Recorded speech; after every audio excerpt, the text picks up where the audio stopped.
Ashwin sir ఈ సినిమాలో అశ్విన్ గారు, నాగశ్విన్ గారు, అశ్విన్ గారు ఇక్కడ సార్, అశ్విన్ గారు. సార్ హాయ్ అండి. హాయ్ బాగున్నారు సార్? బాగున్నాను సార్. 2014లో 15లో అలాగా మిమ్మల్ని చూసినప్పుడు ఈ ప్రపంచ స్థాయి సినిమాకి మా నాగశ్విన్ కూడా ఉంటాడని చెప్పేసి మేము అనుకోలేదు సార్. నిజంగా ప్రౌడ్ ఆఫ్ యూ. మా రాజమౌళి గారు కాకుండా పక్కన ఇంకొక నాగశ్విన్ అనే చైర్ కూడా ఉండింది ఇప్పుడు. Very proud. ఎందుకంటే సినిమాని చూస్తున్నప్పుడు చిన్నపిల్లల్లాగా ఎంజాయ్ చేస్తున్న మనుషులు నేను చూశాను. 1కి 2-3 సార్లు చూస్తే కానీ ఆ ఎంజాయ్మెంట్ ఫీలింగ్ని ఓకే అమ్మాయి చూసేసామన్న ఫీల్ రావట్లేదు. ఎనీవే దానికోసం first congratulations. Thank you sir. ఇకపోతే ఇప్పుడు మీరు తీసుకున్న క్యారెక్టర్స్లో కౌరవులు అనగానే మనకు ఆటోమేటిక్గా ఒక నెగిటివ్ ఫీలింగ్ ఉంటుంది.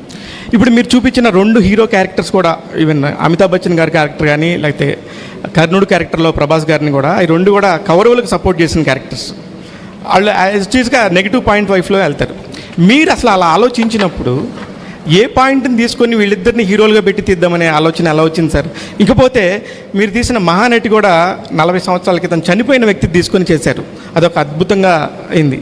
ఇప్పుడు కూడా మీరు చూస్తే కొన్ని వేల సంవత్సరాల క్రితం వెనకాల జరిగిన ద్వాపరయుగాన్ని మళ్ళీ ఇప్పుడు 800 సంవత్సరాల తర్వాత జరిగిపోయే కలియుగంలో జరగబోయే అంతాన్ని కూడా చూపించబోతున్నారు. ఎక్కడి నుంచి వస్తాయి ఈ థాట్స్? మీరు ఎట్లా స్టార్ట్ చేశారు అసలు ఫస్ట్? అంటే ఈ పర్టిక్యులర్ మూవీ ఐ థింక్ ఒక ఫస్ట్ టైం చూసి వాట్ ఎవర్ ఆ క్లైమాక్స్ అన్న ట్విస్ట్ అంటే ట్విస్ట్ అనుకోవచ్చు, అవన్నీ చూసిన తర్వాత రెండోసారి చూస్తున్నప్పుడు I feel it's almost a different film, new film. చాలా వేరే పర్స్పెక్టివ్తో చూస్తాం రెండోసారి. So I think it's definitely worth a second watch because for example ఆ కర్ణుడి యాంగిల్స్ చాలా ఉంటాయి. రెండోసారి చూస్తున్నప్పుడు యుల్ బి లైక్, ఓ ఇక్కడ ఒక టిట్ బిట్ ఉందా, అక్కడ ఒక టిట్ బిట్ ఉందా అలా కనిపిస్తాయి. దట్ ఈస్ అండ్ ఎక్కడి నుంచి వస్తాయి థాట్స్ అంటే తెలియదు సార్. అంటే ఉంటాయి. అంటే మహానటిలో కూడా చూసుకుంటే చాలా మంది క్యామియోస్ ఉంటారు. అంటే మీరు ఎప్పుడైనా చిన్నప్పుడు సినిమాలు చూసినప్పుడు అరే ఒక కొత్త స్టార్ని చూసినప్పుడు అరే ఈయన as an audience maybe it's interest, maybe it's fun, నాకు ఇష్టమేమో సార్. మేబీ సడన్లీ ఒక క్యామియో లాగా ఎవరో తెలిసిన ఆయన వస్తే సినిమాలో ఒక it feels exciting. It's like one little bridge between this world and that world లాగా అనిపిస్తుంది. ఈ సినిమాలో కాన్షియస్లీ అన్ని పెట్టుకోలేదంటే for example like Vijay is a cameo అనుకోవచ్చు, but also you need somebody to play Arjuna. So it's a role. So it is a role. అంటే Vijay I cast as a role properly, not as a guest thing or anything. కల్కి యూనివర్స్లో 2nd, 3rd కూడా రాబోతున్నాయి. ఒకటి next వచ్చి question, Pawan Kalyan and Chandrababu Naidu garu అక్కడ government form చేయకపోతే ఆంధ్రప్రదేశ్లో ఇప్పుడు ఈ టికెట్స్ రేట్స్ ఇంత హైక్ ఇచ్చేవాళ్ళు అయి ఉండకపోయిండొచ్చు, లేకపోతే ఇంత నంబర్స్ మీకు వచ్చి ఉండకపోవచ్చు. దీనికి సంబంధించి మీ అభిప్రాయం? అదంతా అవలే కదా సార్, హ్యాపీగా ఉన్నాం బేసిక్లీ. అదంతా అవలేదు కాబట్టి సాటిస్ఫాక్టరీ. నాగశ్విన్ గారు హాయ్. హాయ్ సార్, ఈ సినిమాలో వైజయంతి మూవీస్లో అవడే సుబ్రహ్మణ్యం దగ్గర నుంచి యాక్ట్ చేసిన వాళ్ళు అందరూ ఉన్నారు. నాని, నవీన్ పోల్శెట్టి ఎందుకు లేరు? 1 question. And second one, release రోజున చాలామంది అంటే సోషల్ మీడియాలో కావచ్చు ఎక్కడైనా కర్ణుడి కంటే అర్జునుడే గొప్ప అన్నట్టు ఒక డిబేట్ నడిచింది. వీటికి మీరు ఏమంటారు? అంటే ఆ డిబేట్ రావడం అనేది చాలా మంచిది అనిపిస్తుంది సార్ బేసిక్లీ. ఎందుకంటే అది ఒక దాని గురించి ఆర్గ్యూ చేస్తుంటే సడన్లీ ఇంకొకటి తవ్వుతారు. సడన్లీ మహాభారతము అండ్ ధర్మం అధర్మం గురించి ఫైట్ చేస్తూ ఉంటారు. సో అది మంచిది అనిపిస్తుంది. అండ్ నాని, నవీన్ ఈ సినిమాలో ఈ పార్ట్లో కుదరలేదు, బట్ డెఫినెట్లీ ఎక్కడ ఛాన్స్ దొరికితే అక్కడ పెట్టేస్తాను సార్. నాగశ్విన్ గారు, ఇది నాగశ్విన్ గారి కల్కి కథ అనుకోవచ్చా?